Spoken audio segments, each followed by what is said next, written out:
Good morning, I'm Adam Sexton. We are a little more than 4 weeks out from the first-in-the-nation primary, and the Democratic candidates who are participating in this election are working hard to show voters there is a viable alternative to President Joe Biden. But in an interesting twist, even though Biden has done just about everything he can to bury this primary, the Democratic political establishment here is almost completely lined up behind him in a write-in effort. Here to talk about going up against that makeshift machine and much more is Democratic presidential candidate Marianne Williamson. Thanks for being here. Oh, thank you for having me. So you've always been on the more progressive side of the party, so you probably weren't counting on a lot of establishment folks coming your way during this process. But are you a little surprised that so many of the top Democrats in New Hampshire have been so obsequious to President Biden when he has so thoroughly rejected them and their state? I know, it's strange, isn't it? This is the issue. Everybody is so focused on how do we defeat Donald Trump. There are people within the establishment in this kind of parroting of these DNC talking points that claim Biden beat him once, Biden is the one to do it again. There are many of us, every bit as focused as that group is on making sure that we defeat that we defeat Trump, who feel that in fact the president is not a strong candidate for 2024. The poll numbers show that. He is sinking in the polls.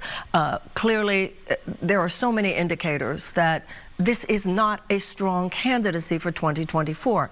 Opening up the conversation. Now, my conversation, I believe, is a much stronger agenda and campaign. I agree with Roosevelt, who said that we would not have to worry about a fascist takeover as long as democracy delivered on its promises. That's what my agenda does. It doesn't say we're going to win, we're going to beat Trump by scaring people about Trump. It says that it's much bigger than that. We're going to win because we're going to offer people so much more.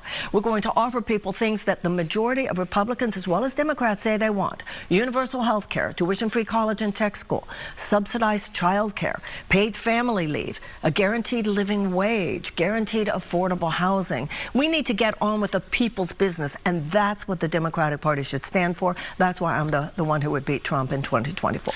Setting President Biden aside, in this Democratic primary, you've had one challenger who got in the race and then moved to the right and then left the party altogether. Now you have Dean Phillips, who's gotten into the race and moved to the left, actually endorsing Medicare for all recently. Now, you've said you like Dean personally, but how do you assess this kind of conversion just a few weeks out from a primary? Right, he says he's for it now, but there's nothing in his 3 terms in Congress to indicate that. It's what he's done in Congress that we should be looking at, not just what he says he's for now, because based on their popularity, when I articulate certain policies, he thinks, oh, that would be a good idea. That's his politics as usual. Do you think, why in this case is he getting more progressive as the race goes on? Pardon? Why do you think he's becoming more progressive on policy as the race goes on? Because I'm his opponent. Hello. But in terms of, I guess there has to be some separation from Biden as well. Why, though, is that message not connecting with more Democrats? Why is what message? Why is that, the progressive message? Oh, the message is totally not only resonating with Democrats, but resonating with Republicans as well. That's what we need to remember.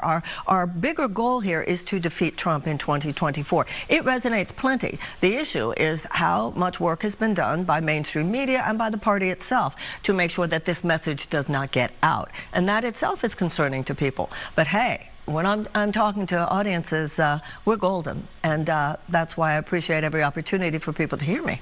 So polls and studies show that the young generation coming up right now is among the most progressive or liberal that America has ever seen. But since October 7th, we're also seeing something else from them, and that is a very profound anti-Israel, anti-Zionist, and some might argue anti-Semitic opinions about Israel. And so you put a lot of faith in the young people of this country, but what do you think about this aggressive opposition to Israel? Anybody who fails to recognize that it is a complicated situation, anybody who fails to recognize nuance, anybody who thinks that this is a simplistic situation of good versus bad, whether they're talking from the right or from the left, that is not the conversation that is going to lead us forward. The United States should have a higher alliance with humanity itself. And that means our commitment should be equal justice and equal security and equal sovereignty at this point to both peoples. That the war should end, that it should never have begun. I do not agree with that military action, never have. The release of the hostages and immediate architecture for a two-state solution. The propaganda, wild propaganda on the fringes of both left or right, are not of interest to me, would not be of interest to me as president. How do you respond when a young person calls the Jews of Israel colonists and says what they're doing in Gaza is a genocide? Well, it's just historical ignorance. I'm sorry. Only 1/3 of the Israeli population is from a European background. Anybody who's opened the Bible knows, hello, Jesus was in Palestine, his religion was Jewish. So both peoples are indigenous to the region, and that is simply the historical fact. So I think sometimes people take simplistic narratives and they use it like cookie cutters, and that may or may not align with historical accuracy. I want to touch on a different topic that we've discussed before, but approach it in a different way. You know, obviously you have a lot of progressive policies that you want to put into place, and it's going to have a price tag that comes with it. Instead of asking how do you pay for it, which we've talked about before, I want to ask now, how do you convince wealthier Americans and the upper middle class that it is in their interest to pay more in taxes to try and resolve that vast income inequality gap we have in this country? Not every rich person in America is a greedy bastard at all. And I think a conscious person of conscience and goodwill does not want to feel that their ability to create wealth is at the expense of someone else's. That's not righteous economics. Righteous economics is that everybody has a shot at it. The problem isn't that people can get rich in America. That's a good thing. The problem is that we're set up in a way now that too many people never get a chance. That's the problem. And too many people are locked out by the time they're 10 years old. That's all. We just want to have a situation where there is greater economic opportunity as much as possible for people who are willing to work hard for it. And that's the American ideal. But if that person comes up to you and says, why should I pay more? What do you tell them?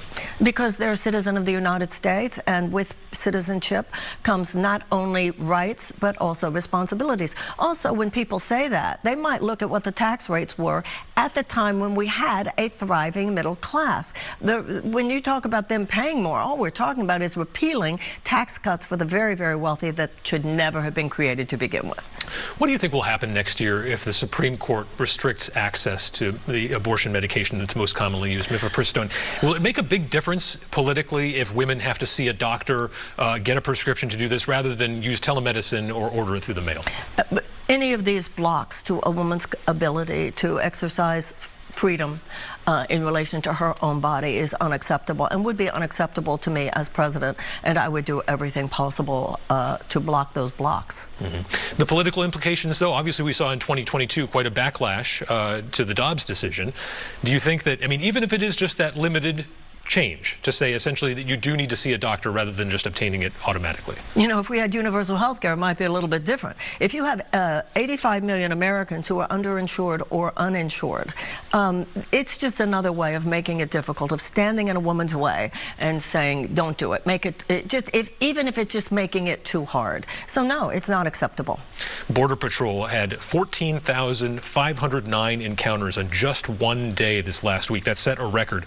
Should the Biden administration be doing more to stop people from crossing illegally at the southern border? What we should be doing, and what we would do in a Williamson administration, is to treat the root causes of the problem.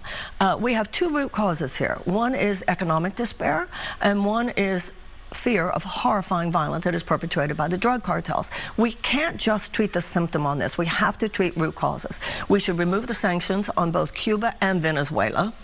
That right there, what an irony. We are causing, with those sanctions, such economic destabilization for the average citizens of that country, many of whom then try to escape that hardship by coming over here.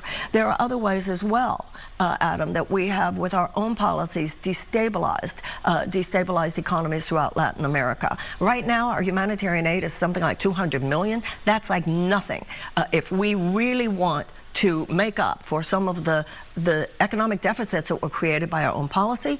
Also, I believe that we should end America's war on drugs. And that's one of the ways to put a real dent in the power of the drug cartels, because our war on drugs helps create their black market. Once again, not just there's nothing we can do on the level of symptom that is ultimately going to fundamentally fix this. We must address this. As with so many issues, we must address it at the root cause. Democrats want a green energy transition. I'm curious what you think about Americans who are not interested in having anything other than an internal combustion engine fueled by fossil fuels. Should, at some point, do you think in the future the government would they ban fossil fuels? And would you be okay with that if we've made enough of a green energy Well, I think the transition? word ban is a little hard, but we need to start ramping down. Absolutely. We are now ramping up fossil fuel extraction. We should be ramping it down. The scientific jury is in. I'm sorry. Anybody who doesn't want to look at that at this point, this is willful ignorance. We need to make a mass, need to have a mass mobilization for a just transition from a dirty economy to a clean economy. And this, by the way, will create millions of jobs. It's not like energy companies will not have a lot to do. They will have a lot to do with all the subsidies that we are providing for the development of green energy. And they know that, by the way. All right, Marianne Williamson, thanks for joining us on Close Up. Thank you. See you out there on the campaign trail. Thank you.